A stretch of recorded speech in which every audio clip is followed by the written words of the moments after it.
যোৱা নিশা দুধনৈ উদয়পুৰত সংঘটিত হোৱা ফুলেশ্বৰী বৰ্মন ৰাভাৰ হত্যাকাণ্ডৰ চাঞ্চল্য এতিয়াও মাৰ যোৱা নাই। হত্যাৰ 12 ঘণ্টা সময় উকলি যোৱাৰ পিছতো আৰক্ষীয়ে কৰায়ত্ব কৰিব পৰা নাই হত্যাকাৰীক।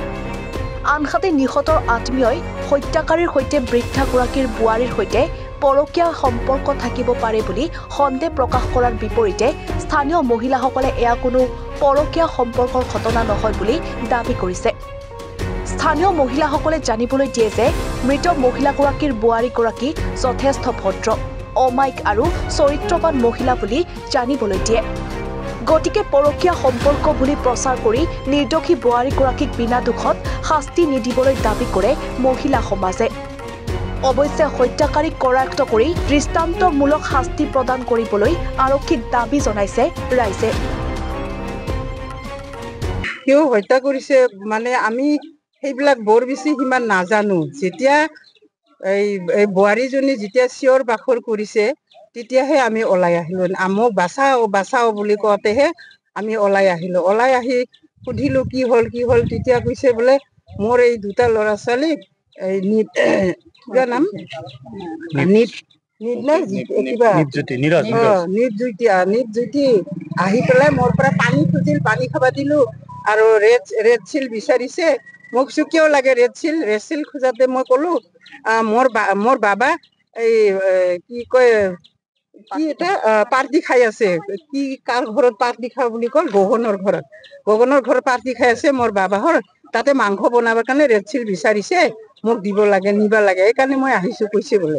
তেতিয়া আৰু হয় নেকি বুলি কৈ তাই ৰেড চিলটো নিদিয়ালৈকে চেয়াৰতে বহি থাকে, পলাই নাযায়। যা বুলি ক'লেও নাযায়। ল'ৰা মানুহ বহি থাকিলে মানুহে বেয়া পায়, সেইকাৰণে তাক সোনকালে যা মই ৰেড চিল দিব নোৱাৰো, দোকান বন্ধ কৰিলো, এতিয়া মই তোক ৰেড চিল নিদিওঁ বুলি কয়, তথাপি নাযায়। নোযোৱাৰ কাৰণে কি কৰিছে, তাই খেদাবতো লাগিব এটা সুবিধা। তেতিয়া ৰেড চিল ওলাই ল'বা যাম বুলি কৈ গৈছেহে। আধা ৰাস্তাত পাওঁতে ইফালে ল'ৰা ছোৱালী দুটাক ডিঙিত চিপিছে, কিবা চাকু দি হানা খোচা কৰা আৰম্ভ কৰিছে। কান্দা কটা কৰিল না, তেতিয়া দৌৰি ঘূৰি গ'ল মাকজনী, বোৱাৰীজনী দৌৰি ঘূৰি যায়, দেখে যে ডিঙিত চিপিছে ল'ৰা ছোৱালী দুটাক। তেতিয়া তাই মানে ডিঙিত চিপাতে ধাক্কা গলা কৰি পেলাই এৰা দিয়াৰ পিছত তাকে আকৌ দাও দি কাটিম বুলি, তোমাৰ দাও ক'ত আছে বুলি দা বিচাৰিছিল বোৱাৰীগৰাকীক কাটিব সেই ল'ৰাজনে। তেতিয়া তেনেকে আকৌ বিচাৰোতে পিছফালে যে চাৰ্টত টানি ধৰিল, সেই টানি ধৰি তাই চিঞৰি আছে, মোক বাচা।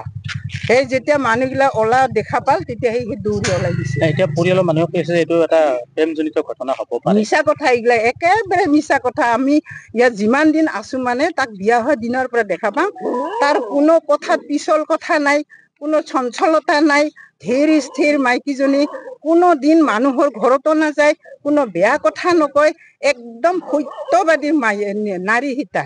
তেনেকুৱা বোৱাৰী তেনেকুৱা খুবেই কম, এইখন অঞ্চলত নাইয়ে এনেকুৱা ইমান ভাল মানে লক্ষী বোৱাৰী বুলি ক'ব লাগিব মোৰ দেখাত, মোৰ জানাত। আৰু বেলেগকো সোধক আৰু বেলেগ মানুহ মাতি পেলাই সোধক, মোৰ কথা বিশ্বাস নকৰা যদি। মই কিন্তু এই অবৈধ সম্পৰ্ক কৰা কিবা এইবিলাক মই একেবাৰে বেয়া পাইছো, ভাল পোৱা নাই। একে মিছা কথা, মিছা বাতৰি দিছে। আপোনালোকে যদি বিশ্বাস কৰে সেইমতে দিয়ক, মোৰ কথা মতে। কিন্তু আমিতো নাৰী মানুহ নাই, তাইকতো আমি বচাবই লাগিব।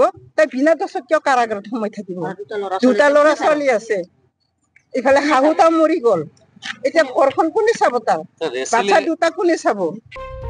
দুধনৈৰ পৰা নৱজিৎ ৰাভাৰ ৰিপৰ্ট, এনিভাৰত 24।